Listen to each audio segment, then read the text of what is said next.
하나님께서 우리에게 주시는 말씀은 갈라디아서 6장 1절부터 5절까지의 말씀입니다.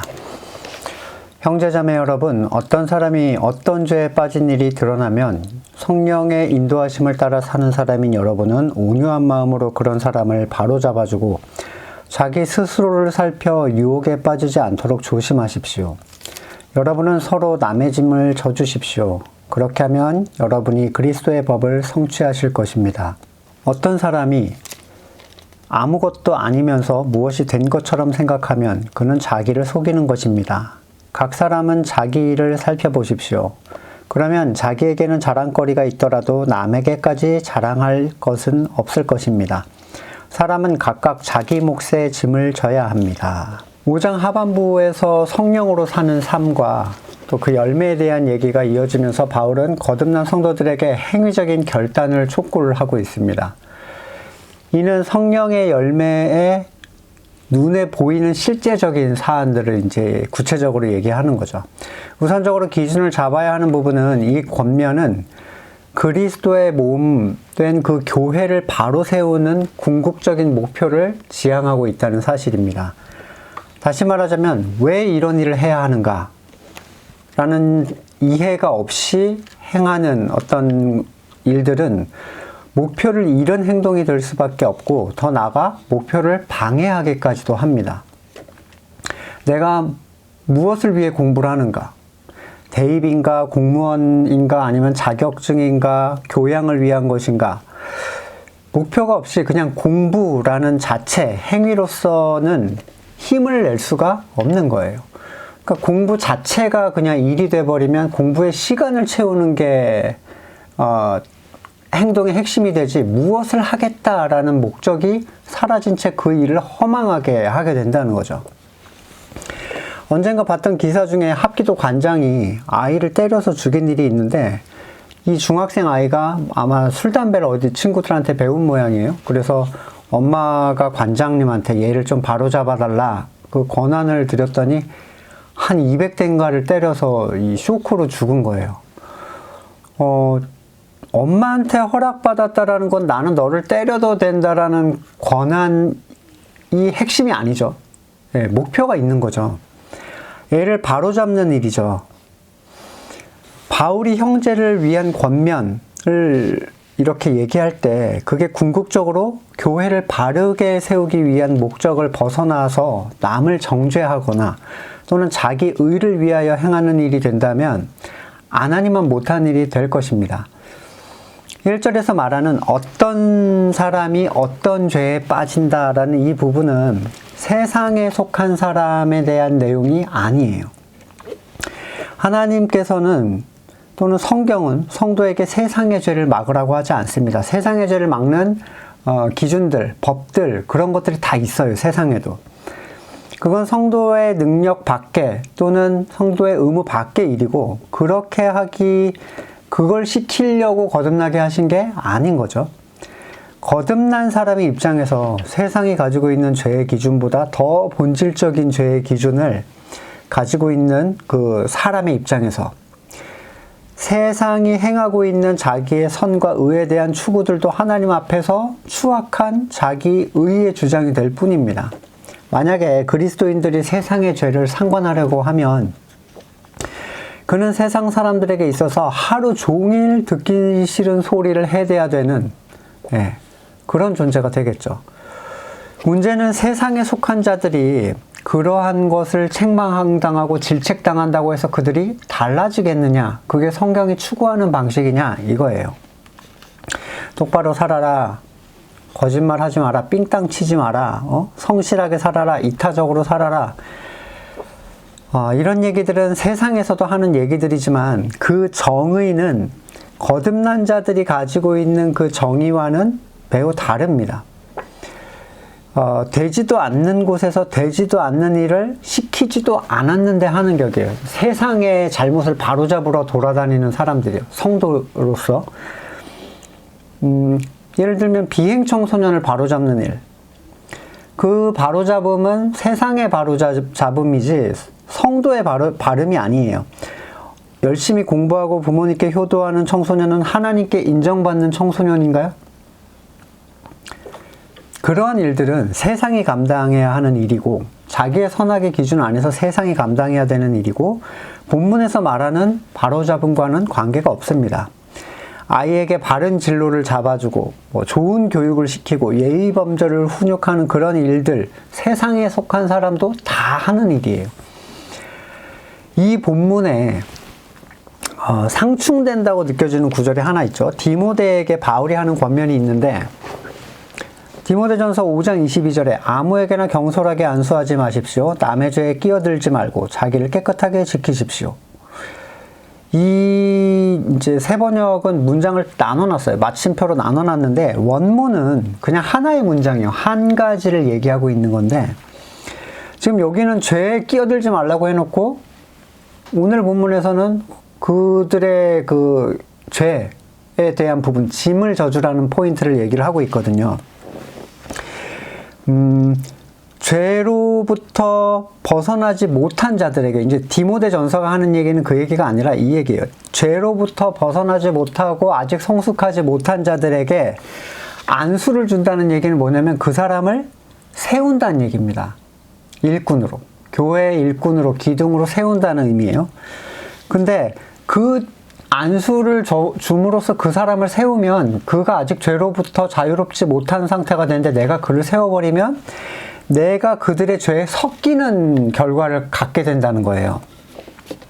만약에 목회자가 급한 마음에 우리 교회에 일꾼이 없다 그래가지고 막 집사직분 막 뿌려버리잖아요. 일단 뿌리죠. 그리고 그 중에 좀 잘하면 뭐 안수집사, 그 다음에 뭐 이런 식으로 가는데 급한 마음에 일꾼을 세우겠다는 개념에서 그 사람을 검증하지 않고 그의 인간적 능력을 보고 직분을 줍니다. 뭘 잘하면 뭐에 세우고, 노래 잘하면 찬양대 세우고 막 이러잖아요. 물론 뭐 찬양대는 안수로 세우는 직분은 아니지만 여튼 그러한 직분자가 뭐 예를 들어 항존직이 되면 그 직분자가 행하는 죄에 세운 자가, 그를 안수 준 자가 네가 세웠으니까 너의 책임이란 얘기예요. 재직을 잘못 세워놓으면 재직이 그 교회 안에서 자기의 꿈을 펼치는 장을 만듭니다. 또는 목회의 본질의 충돌을 일으키거나 사회적인 무리를 일으키는 사람들이 있죠. 막 뉴스에 나는 사람들, 뭐 집사 누가 뭘 했다 뭐 이렇게. 다 이 모든 것들이 교회의 책임으로 인식이 돼요. 왜냐하면 그를 세운 존재는 교회니까. 오히려 세상이 더 정확하게 보고 있어요. 이런 거는. 디모데 전서의 9절의 주제는 함부로 직분자를 세우지 말라라는 의미인데 더 나아가서 목회자를 함부로 세우는 일은 더 심각하죠. 6개월 목회자 코스가 있다고 제가 들었는데 문제는 기간의 문제는 아닙니다. 10년 박사학위를 한다고 해도 좋은 목회자가 되는 건 절대로 아니기 때문이에요. 하지만 지금 이 시대에는 이미 목회자를 세우는 것이 시스템을 통한 결과물로 나오도록 구축이 돼 있어요. 학교를 들어가서 졸업하고 몇 년 있다가 어떤 안수를 받으면 그렇게 될 수 있게. 방역을 망치고 자기 유익을 위해서 사람을 계속 끌어모으고 막 거기에다가 성경적 당위성을 부여하는 그런 사람들이, 욕은 기독교가 듣죠. 그 사람들이 잘못을 하고. 안수를 줘서 위임을 하는 일들의 사역자는 자기가 그 책임을 듣는 것이 사람들의 비판의 문제가 아니라 하나님 앞에서 그의 죄를 나눠 가진다라는 인식이 있어야 됩니다. 그러니까 정말로 누군가를 세운다라는, 교회의 어떤 일꾼으로 세운다는 건 책임 의식이 있어야 돼요. 따라서 호두과자 찍어내듯이 시스템에 따라 목회자가 나오게끔 되는 게 지금 한국 교회의 근본적인 문제가 됐는데, 자, 다시 본문으로 돌아오면, 따라서 1절에 어떤 사람으로 묘사되는 이 존재는 그리스도의 몸된 교회인 거듭난 성도가 문제를 일으키는 경우를 얘기하죠. 그가 어떠한 죄의 상태에 들어가게 된다는 의미는 근본적으로 그가 그리스도 밖으로 나가서 나타난 결과물들을 얘기해요. 성도된 자의 모든 죄의 행동은 그리스도 밖으로 벗어난 결과물들입니다. 기본적으로 죄에 빠진 일이 눈에 드러나게 되는 것은 성경에 의한 어떤 기준에서 판단을 해야 되는데, 구체적으로는 바울이 위에 말한 5장 19절 이하의 육체의 행실들을 그가 나타내고 있을 때 어떻게 하라라는 권면이 되겠죠. 예를 들어 이런 건 잘못된 거예요. 너 왜 주일날 빠져? 너 왜 술 먹었어? 너 왜 담배 안 끊어? 너 왜 11조 안 내? 너 왜 교회 일 안 해? 같은 류의 권면은 이런 상황에 해당 사항이 없습니다. 이건 율법도 아닌 사람의 계명을 따라서 누군가를 바로잡으려는 시도들이에요. 여러분에게 누군가 율법에 근거하여 왜 할례를 받지 않느냐? 왜 자녀를 8일 만에 할례시키지 않았냐? 왜 아이를 낳아서 부정한 아내에게 정결 예식을 행하지 않았냐? 왜 안식일에 토요일에 놀러 갔느냐? 왜 돼지고기 구워 먹었어? 이런 주장을 한다면 얼마나 어처구니가 없겠습니까? 하물며 율법도 아닌 사람들이 정한 그 일을 가지고 예수님의 이름으로 누군가를 바로잡겠다라고 그걸로 권면하는 건 말도 안 되는 얘기죠. 거듭난 성도가 다른 성도의 죄에 관여할 때 중요한 것은, 여기서의 관여는 아까 그 안수 주면서 관여하는 거랑 다른 거라고 말씀드렸어요. 그도 분명히, 이 관여하는 그 사람도 분명히 거듭남을 체험한 사람에게 해야 된다는 거죠. 예. 그래서 그가 이탈했을 때 그를 다시 안으로 넣어줄 수 있는 걸 얘기하는 거예요. 두 번째로, 그 죄가 성경에 근거한 어떤 죄의 모습을 외적으로 나타내고 있을 때, 그러니까 성경에 근거하지 않은 담배를 왜 피워? 이런 건요, 궤변이에요. 그런 걸로 누구를 바로잡고 이럴 일이 아닙니다. 물론 담배는 끊는 게 좋죠. 세 번째, 이 모든 것은 그리스도의 몸된 교회를 사랑하는 마음과 교회를 온전히 세우려는 목표로부터 나오는 거예요. 전체를 보는 그림 안에서 나오는 행동이 돼야 되는 거죠. 지금 이 어떤 사람이 죄에 빠진 이유는 그가 성령의 인도하심을 따라 살지 못하고 있기 때문이에요. 따라서 이 사람을 도와줄 수 있는 사람은 본문에서 말하듯이 성령의 인도하심을 따라 사는 사람이어야만 합니다. 예, 물에 빠진 사람이 물에 빠진 사람을 건져줄 수 없듯이 자기 앞가림이 안 되는데 남을 도와서 어떻게 하겠다. 이거는 둘 다 물에 가라앉는 결과죠. 내가 이걸 보고 가만히 있어도 되느냐. 예, 같이 들어갔다 같이 빠져 죽는, 수영을 못하는 사람이 하면 그렇게 되는 거죠. 간혹 자기가 성령의 생명으로 살지 못하고 있는데 너무 이제 삶이 괴롭고 힘들어서 광야에서 헉헉거리고 있는데, 본래 남의 잘못이라는 건 더 크게 눈에 띄는 법이거든요. 거기다 이런애 저런애 많은 말을 해봤자 그런 권면은 내 의로 하는 말이기 때문에 아무런 영향을 끼칠 수가 없습니다. 오히려 상대에게 정죄감을 주고 반발심을 주고 충돌을 일으켜요.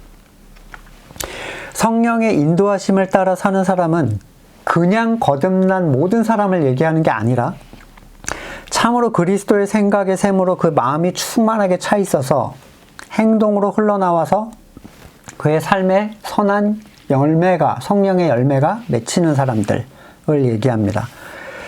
이런 사람이 얼마나 되겠습니까? 정말 극소수에 불과할 것인데, 거듭난 사람도 찾아보기가 쉽지 않고, 그 중에 광야를 빠져나오거나 또는 광야에서 온전히 불기둥과 구름기둥을 따라 살아가는 삶을 사는 사람도 극소수인데, 따라서 내가 누군가를 바로잡아야 한다라는 것은 모든 거듭난 사람이 기본적으로 가지고 있는 부담으로 작용할 수는 없어요.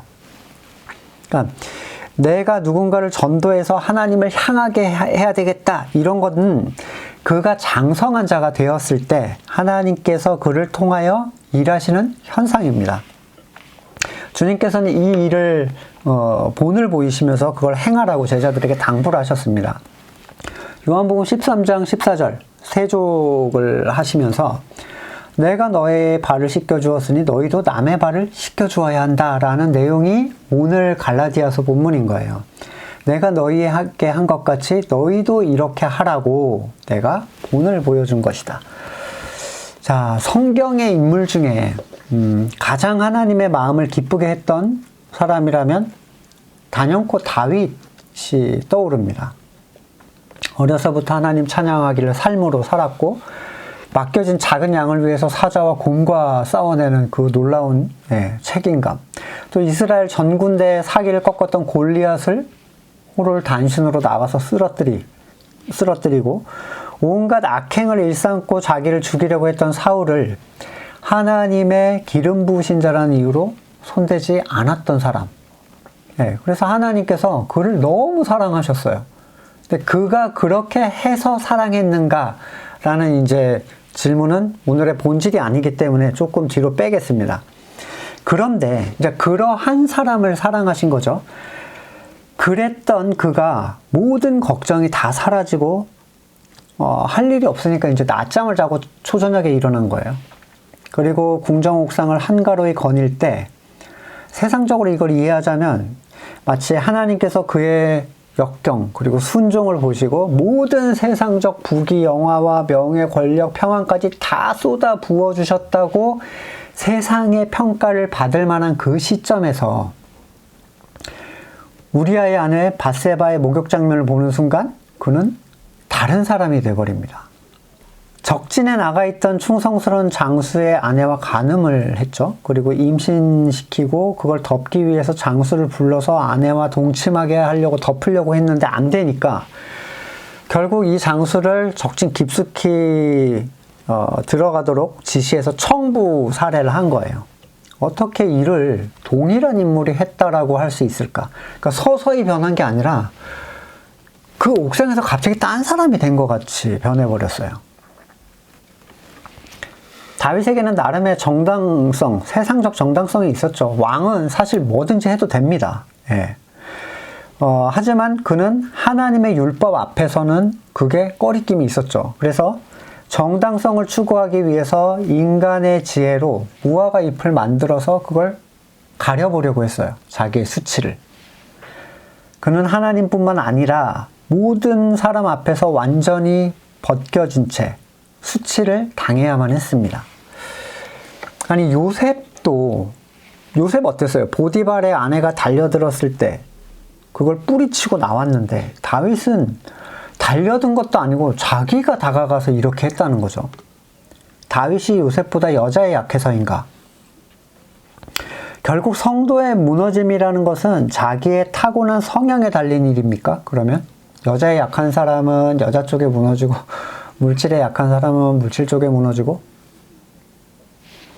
성경은 착하게 태어난 사람은 하나님 뜻대로 살 수 있고 나쁜 성향을 가지고 산 사람은 죄를 지으면서 살게 된다는 결론을 얘기하고 있나요? 아니죠. 다윗의 사건을 통해서 우리가 보는 수 있는 부분은 분명한데, 다윗도 고난으로 치면 요셉 못지않게 고난을 많이 받았던 사람이에요. 어려서부터 부모로부터 홀대당했죠. 여러분, 그 베들레헴 들판에서 못 쓰는 양 혼자 보냈어요. 그 어린애를. 사자와 곰이 나오는 들판에. 이거는 뭐 학대죠, 학대. 자기의 잘못과 아무 상관없이 왕의 미움을 받았어요.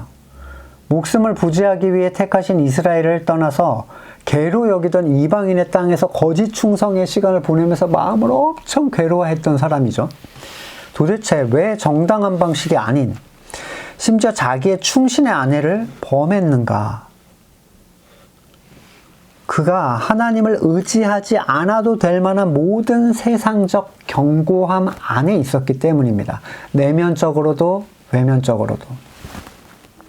하나님은 성도의 방패, 산성, 구원자라고 표현되고 있는데, 근데 위협이 전혀 없다면요?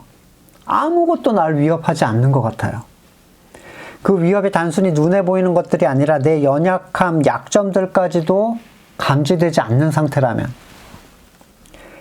내가 어떤 존재였는지를 잊어버리면 우리는 하나님께 도움의 손길을 벌릴 이유가 없어집니다. 착각하는 거예요. 내가 완전한 것이 아닌가. 성도의 세상적 결핍은 자연스럽게 하나님을 향하게 하는 도구가 됩니다. 이런 이유에서 지금 있는 상황에 만족하는 것이 정말 필요해요. 거의 대부분의 간구는 자기의 세상적 결핍에 대한 충족을 요청하는 거죠. 뭐가 어떻게 되게 해주세요. 영적 시각으로 그 결핍의 가치, 그 인도하심을 보지 못하면 눈에 보이는 내 생각으로는 이 일이 이렇게 저렇게 됐으면 좋겠다는 오직 완전한 재판관만이 할 수 있는 주권을 내 멋대로 결론 내고 그걸 요구하는 존재가 돼버리는 겁니다. 자녀에 대해서 물질, 건강, 신앙, 직장 또는 모든 인간 관계에 대해서 사람들은 자기가 그 시기와 방식과 결과에 대해서 하나님께 주문을 넣어요. 주는 것도 하나도 없으면서 주문은 잘 넣죠. 세상의 것에 대하여 하나님께 그 결과를 요청하는 것, 그것은 지금의 상황을 주신 주권자의 결정에 대한 불만족의 표시죠. 이 상황을 나에게 주신 것은 하나님이시거든요. 근데 이게 만족스럽지 않다는 거예요. 요리사가 내놓은 음식에 소금 좀 더 달라고 하는 건 그 요리가 완벽하지 않다는 얘기예요. 내 기준에서. 이 말은 무조건 지금의 상황을 좋은 척해라, 그냥 감사하구나 살아, 이 얘기가 아닙니다. 왜 이 자체로 만족하지 못하는가? 라는 완전한 지혜자의 결정에 대해 내가 다른 평을 내리고 있다는 심각한 사안임을 아셔야 된다는 거예요. 난 지혜가 없어요. 능력도 없어요. 한데 하나님이 나한테 주신 거는 마음에 안 들어요. 부족해요. 이렇게 되어야 될 것 같습니다. 하나님 한 분만으로 만족하지 못하면서 입으로만 말하는 무조건 감사라는 건요, 가식이고 외식입니다. 완전 추악한 일이에요. 아휴, 감사합니다. 이런 거 있잖아요. 많이 해보셨죠? 감사합니다. 이러면서 감사라는 그 문장을 통해서 자기의 불평을 다시 쏟아내는, 여러분의 삶이 여러분이 원하는 대로 이루어졌더라면 과연 어디에 지금 계실 거라고 생각을 하시나요? 한 개 정도는 괜찮잖아요. 뭐 이럴 수 있지만 한 가지 소원이 들어져서 그걸로 만족하는 사람이 있을 수 있겠습니까? 한 개가 이루어지면 한 개가 이루어졌다는 그 근거로 두 개, 세 개를 더 끌고 오죠. 지난번에도 해주셨잖아요. 이렇게. 저 한때 읽었던 그 무디 선생님의 책에 이제 출판사에서 쓴 얄팍한 어떤 상술이죠. 5만 번의 기도응답을 받은 무디 선생이 어쩌고저쩌고 하면서 이제 기도응답이라는 건 소원 성취라고 사람들이 일반적으로 생각하니까. 근데 뭐 하루에 진짜 여러분 80살을 사는 사람이 하루에 한 가지씩만 소원이 이루어져도 3만 번밖에 안 돼요. 3만 일밖에 안 돼요. 근데 무디가 5만 번. 그분이 30세 이후에 진짜 회심이 이루어졌거든요. 그러니까 5만 번이면 거의 뭐 하루에 뭐 3-4가지씩 응답을 받았다는 건데, 하나님은 램프의 바바가 아니죠. 응답을 받았다는 표현은 그의 소원이 들어졌다는 내용이 아닙니다. 그렇죠? 하나님이 그의 기도에 응답, 돼, 알았어, 아니면 안 돼, 응답이라는 거예요. 응답, 반응하셨다. 싫어도 응답이죠. 이런 식으로 치면 하루에 100개도 응답 받을 수 있죠. 예. 왜 성도의 결핍이라는 게 귀한가? 그것이 세상을 살아가는 자에게 있어서 내 무능을 보여주고 내가 의지해야 될 부분을 그에게 드러내주기 때문입니다. 빌립보서 4장 6절, 아무것도 염려하지 말고 모든 일을 오직 기도와 간구로 하고 여러분이 바라는 것을 감사하는 마음으로 하나님께 아뢰십시오. 그리하면 사람의 헤아림을 뛰어넘는 하나님의 평화가 여러분의 마음과 생각을 그리스도 예수 안에서 지켜줄 것입니다. 자, 걱정하지 말고 기도하면 다 들어준다, 이게 아니에요. 들어주는 거는 해당 사항이 없습니다. 뭘 얘기하냐면, 죄송합니다. 어디선가 공사를 하는 것 같은데 계속 이게 깜빡깜빡 하는데 화면은 안 보셔도 되죠.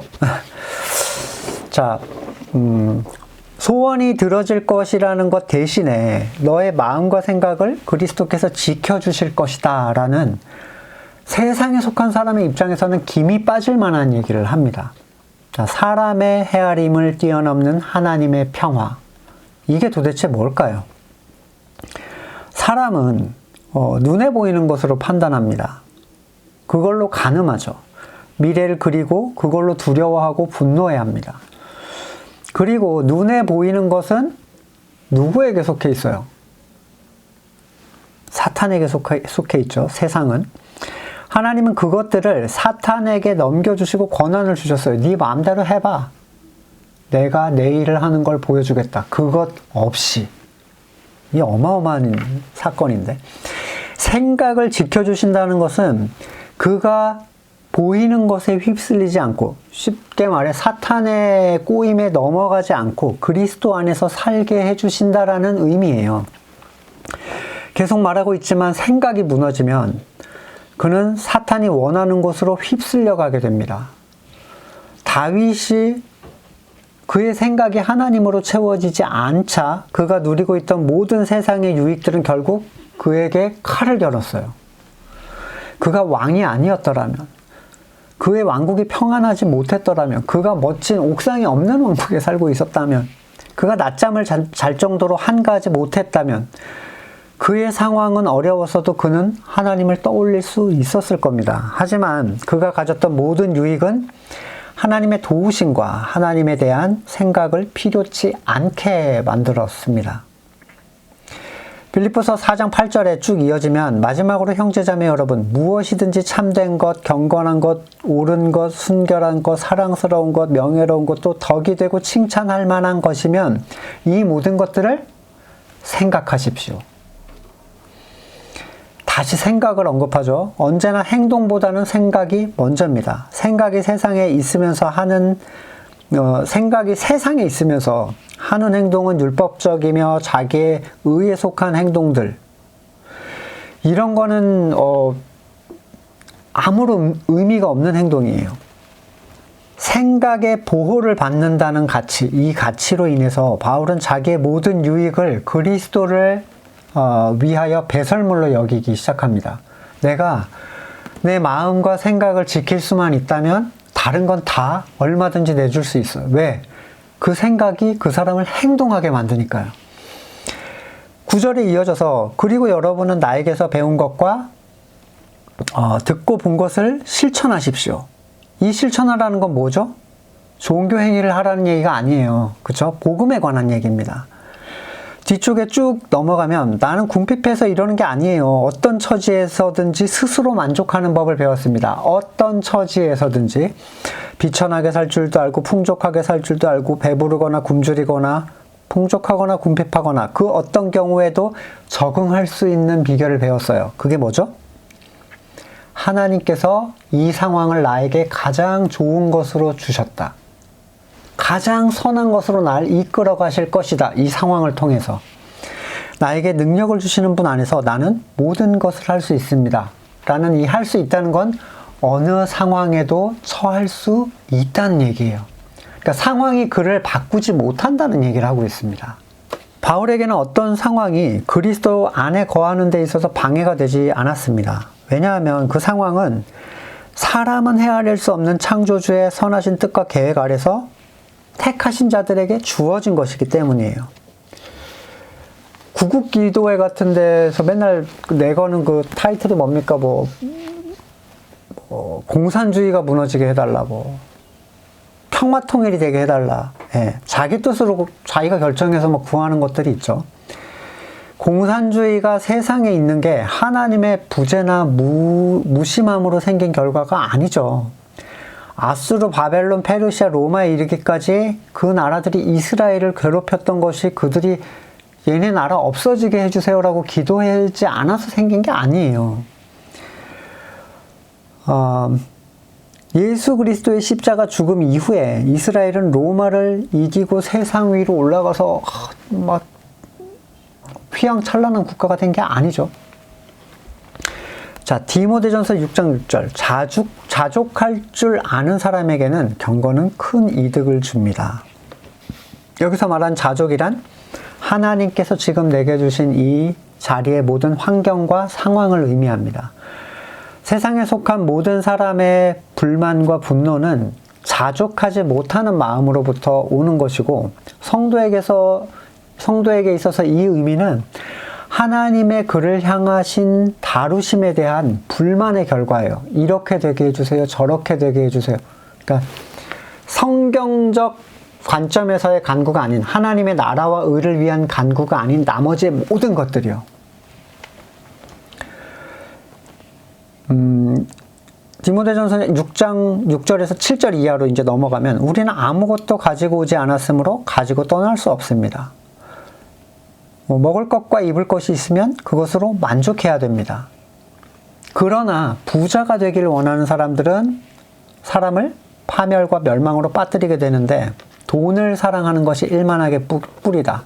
세상에서 가장 큰 힘을 가진 게 돈이죠. 돈을 중심으로 움직여요. 모든 건. 권력이건 명예건 뭐 부귀영화, 모든 게 돈을 누가 많이 가지고 있느냐. 네.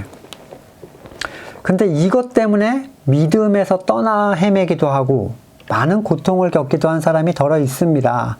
하나님의 사람이여, 그대는 이 악한 것을 피하십시오. 지금 있는 상황에 성도는 처할 수 있습니다. 코로나 상황에는 코로나 상황에 처할 수 있어요.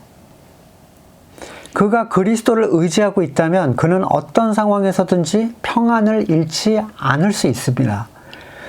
세상의 상황이 여러분의 평안을 흔들어 놓았다면 그것은 여러분이 그리스도 안에 있지 않다는 가장 분명한 증거예요. 여러분, 로마 박해 시대의 네로 같은 황제가 잡아 죽이고 잔혹하게 그런 생활에서 평안을 누리고 있었다고, 이 사람들은. 정부가 대면 예배를 막는다고 막 부들부들 떠는 거를 가지고 저는 정말 이해할 수가 없는데, 고린도전서 7장 20절, 각 사람은 부르심을 받은 그때의 처지에 그대로 머물러 있으십시오. 노예일 때든 어디에서든 마음 쓰지 마십시오. 하지만 벗어날 수 있으면 해라. 성도는 평안 안에 거하고 있는가, 거기 안에 거하기 위해서 삶의 방향을 맞춰야 됩니다. 그래야 비로소 다른 성도를 챙겨줄 수 있는 힘이 생겼다고 볼 수 있겠죠. 누군가 죄가 드러난다는 것은 그 안에 그리스도를 향한 지향과 그분으로 인한 평안이 사라질 때, 세상을 두려워하거나 또는 세상을 추구할 때 나타나는 현상들입니다. 평안 안에 있는 사람만이 평안을 잃은, 그러니까 죄에 휩쓸려가는 사람을 붙잡아 줄 수가 있어요. 뭔가를 붙잡고 있는 사람이 붙잡아 주는 거죠. 같이 떠내려가면서 뭐 누구를 어떻게 해줄 수가 있겠습니까? 평안을 누리고 있는 사람은 항상 자신이 그 평안을 잃을 수 있다는 생각으로 겸손해져야 되죠. 다윗이 그럴 수 있었다면 나는 절대로 그러지 않을 것이다 라고 자신할 수가 있겠습니까? 2절에서 남의 짐을 져주라는 것은 다양한 의미로 해석이 될 수 있는데, 뒤에 그리스도의 법을 성취하는 것이다 라는 것을 짐작해서 이 서로 사랑하라는 예수님의 계명을 성취하는 것이고, 우리가 떠올릴 수 있는 부분은 세족식을 행하시면서 우리에게 주셨던 가르침을 떠올릴 수가 있을 거예요.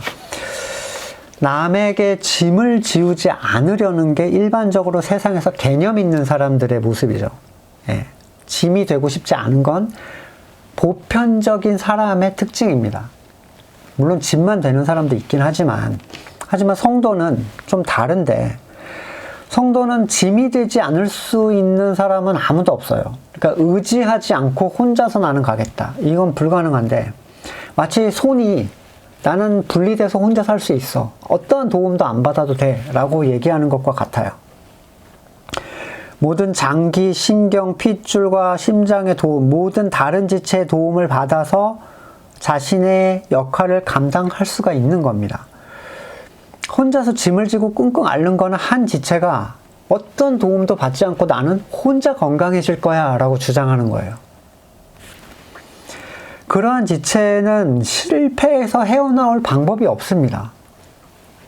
가면 갈수록 피폐해지고 오히려 자신의 의도인 남에게 해를 끼치지 않겠다는 의지와 반대로 남한테 더 큰 짐이 돼요. 왜냐하면 떨어져 있으면 있을수록 더 약해지니까요. 교회라는 성도의 지체는 온전히 서로 사랑하고 도움을 주고받는 그 가운데 머리 대신 그리스도를 함께 알아가면서 성장합니다. 교회는 하나의 연합된 지체이지 분리된 존재의 연합이 아니에요. 그리스도를 의지하는 것, 그리고 그리스도를 입은 자를 통하여 받는 도움은 한 성령으로부터 온 거예요. 바울이 아나니아의 안수를 만약에 거부했더라면 눈을 뜰 수 없었겠죠. 고넬료가 베드로의 도움을 거절했다면 복음의 가치를 알 수 없었을 거예요. 바울이 사역에 있어서 성도들의 도움을 거절했다면 필요 없다. 난 다 필요 없어. 기도고 물질이고 다 필요 없어. 하나님이 나한테 줄 거야. 잘못 생각하는 거죠. 그렇게 바울은 한 적이 없습니다. 무거운 짐을 혼자 지고 제자리에 멈춰 설 수밖에 없었을 거예요. 바울은 오히려 성도의 도움을 적극적으로 요청을 했습니다. 후원, 그들의 기도 끊임없이 요청했죠. 만약 내가 성도로서 하나님 안에 온전히 있는 것 같지는 않다 라고 생각을 한다면 우리는 남에 대한 신경을 꺼도 되는가? 이런 질문을 하신다면 이렇게 대답할 수 있을 거예요. 여러분보다 더 연약한 사람을 도와주시면 됩니다. 손가락 까딱 못하는 사람에게는 걷지 못하는 사람이 도움을 줄 수 있어요. 누구든지 자기보다 더 약한 사람에게 힘을 끼칠 수 있습니다. 나는 아예 아무것도 모르겠고 어떤 힘도 없고 내가 제일 밑바닥인 것 같다. 그런 사람은 어떻게 해야 되는가? 힘을 가지고 있는 사람들한테 도움을 요청하세요. 기도를 요청하세요. 이 말은 내가 이러고 저러고 하니 나를 도와달라는 어떤 구체적인 요구사항보다는 자기의 연약함, 그리스도 안에 있지 못하는 그 어려움에 대한 괴로움을 토로하시라는 거예요. 말씀을 통한 교감을 통해서 함께 기도할 수 있는 장을 열어주시면 됩니다. 그 일은 교회에 아주 큰 도움이 되는 거예요. 성도에게 누군가를 위해 기도하고 싶은 마음을 발생시키는. 사실 다 그 비슷한 문제들을 가지고 있어요. 내면적으로 표현하지 않더라도. 언제라도 그러한 상황이 나에게 올 수 있음을 깨닫게 해줘요. 누군가가 괴로워하고 힘들어할 때. 성도의 연약함은 그가 홀로 완전하지 못하다는 분명한 증거입니다. 심지어 몸의 모든 것을 관장하는 머리조차도 지체와 분리되어 있으면 아무것도 할 수가 없습니다. 머리가 혼자 뭘 할 수가 없잖아요. 이런 이유에서 성도는 자신의 믿음의 크기와 영적 성숙함에 따라 연약한 자를 붙잡아주고 그를 일으켜 세워줘야 할 한 지체로서의 의무를 가지게 됩니다. 그렇게 할 때 그리스도의 법이 그 지체 안에서 성취되는 거예요. 그 요한복음 14장 12절 이하에 내가 진정으로 너희에게 말한다. 2번 강조하셨어요. 나를 믿는 사람은 내가 하는 그 일도 할 것이요 그보다 더 큰 일도 할 것이다. 그것은 내가 아버지께로 가기 때문이다. 주님께서 말씀하신 더 큰 일은 머리께서 하신 건 뭐죠? 지체를 연결하는 그 시작의 일을 감당하셨다면 이 지체들은 뭘 합니까? 그분의 죄사함의 그 능력을 시공을 넘어서 하나님의 택하신 자들에게 계속 확장시키고 연결시키는 일을 해요. 수천 년 동안 모든 지역을 넘어서 교회라는 보이지 않는 것을 그 공동체를 통해 이루어지고 있습니다. 좋은 소식을 주는 것, 그게 이제 사역자한테 정말 큰 힘이 되는데 바울은 아시아의 각 교회에서 그들이 그리스도 안에 든든히 서서 서로 사랑하는 존재들이 되었다는 이 소식 때문에 굉장히 기뻐했어요. 이건 단순히 내 목회가 성공했구나의 개념이 아니라 누군가가 건강하고 장성한 지체가 되어서 어떤 의미가 있죠? 나도 더 큰 힘으로 그것을 지지받을 수 있게 되었다라는 기쁜 소식인 거예요. 세상에 흔들리지 않고 기복 없이 말씀 안에서 잘 서 있는 성도를 볼 때 너무 마음이 든든하고 큰 힘이 됩니다. 3절 어떤 사람이 아무것도 아니면서 뭐가 된 것처럼 생각하면 이라는 의미는 지체임에도 불구하고 무슨 지체를 관장하는 자기는 존재인 것처럼 짐을 지는 일이 없이 뒤로 빠져 있는 경우를 얘기하죠. 자기를 속이는 것이라고 말하는데 그가 마치 지체가 아닌 좀 우월한 어떠한 종류의 사람인 것처럼 거기서부터 나온 자세라는 거예요. 갈라디아서 5장 26절에 헛된 영광을 구하여 서로 노엽게 하거나 투기하지 말라.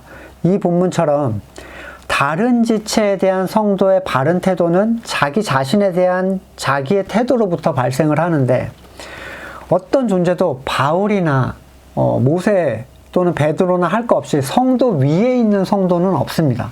그러니까 목회자라고 성도 위에 있는 존재가 절대로 아니에요. 결국 본문의 말은 머리의 뜻을 따라 서로 도와야 할 지체이면서 그것을 넘어선 특별한 네가 머리도 아닌데 왜 그 일에 참여하지 않는 거야? 라고 얘기하는 거죠. 그건 너를 속이는 거야. 예. 성도인데 짐을 지는 일에 대하여 빠져도 된다는 듯이 자기를 속이는 자들을 얘기합니다. 그리고 자기의 일을 살펴보십시오. 자기의 일은 어디 있죠? 지금 나의 자리에서 주어지죠. 갑자기 다 털고 아프리카로 보내거나 알라스카에서 자기 일을 찾으려고 할 필요가 전혀 없습니다. 지금 내 삶 속에서 나에게 가까이 있는 사람들, 내게 만나게 하시는 사람들에게 하나님의 뜻 안에서 겸손히 세상을 나그네로 살아가는 것, 내게 붙여주시는 성도들에게 내게 맡기신 말씀을 전하고 그들을 돌보는 일, 도와주는 일, 내게 맡겨주신 관계 안에서 가정과 사회에서 필요한 자리에서 그 일들을 소명으로 받아들이고 잘 감당하는 것. 대단한 크게 어떻게 하는 그런 걸 자꾸 꿈꾸시면 안 됩니다. 내게 일어나는 삶의 여러 가지 충돌과 선택 속에서 하나님의 걸 택하는 일, 이러한 것들을 살피는 게 자기 일을 잘 돌보는 거예요. 지금 내 삶의 자리를 떠나서 미래에 다가올 일이나 타인의 일에 깊이 관여하는 것은 자기에게 맡겨진 짐을 소홀히 하는 것이라고 볼 수가 있겠습니다. 칼빈은 4절에 대해서 이런 얘기를 합니다. 누구든지 타인의 표준에 의하여 자기를 재지 말아야 하며, 또 다른 사람이 자기의 생각한 것보다 못하다고 해서 좋아하지 말아야 된다. 이런 문제에 있어서 다른 사람에게 관하여 상관하지 말고 자기 행위가 어떤지 살피고 다만 자기 양심을 반성할 것이다. 간혹 다른 사람들이 문제를 겪고 헤맬 때 우쭐해지는 경향이 발생할 수가 있어요. 쟤는 저게 고질병이야. 또 시작했네. 쟤는 겨우 저런 걸로 저렇게 흔들리네.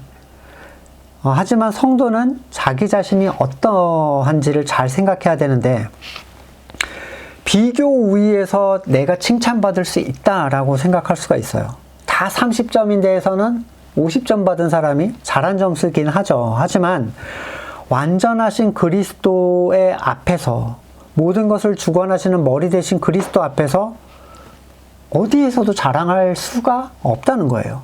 심지어 100점을 받았다 하더라도 기능을 다 했을 뿐입니다. 누가복음 17장 10절에 이와 같이 너희도 명령받은 것을 다 행한 후에 이르기를 우리는 무익한 종이라, 우리가 하여야 할 일을 한 것뿐이라 할지니라. 자, 명령을 받은 걸, 기능을 완수했다면 해야 할 걸 한 거예요.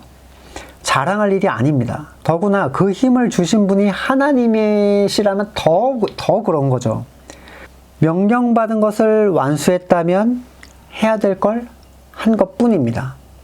사람은 각각 자기 몫의 짐을 져야 하는데, 이 짐은 앞에서 2절에서 말한 짐과는 초점이 좀 달라요. 앞에 것은 어떤 개념이냐면 공동체로서 전체를 생각하여 처리해야 할 어떠한 일들을 얘기해요. 그래서 죄의 짐들 또는 그의 삶의 어려움에 대한 성도의 도움을 뜻하는 거죠.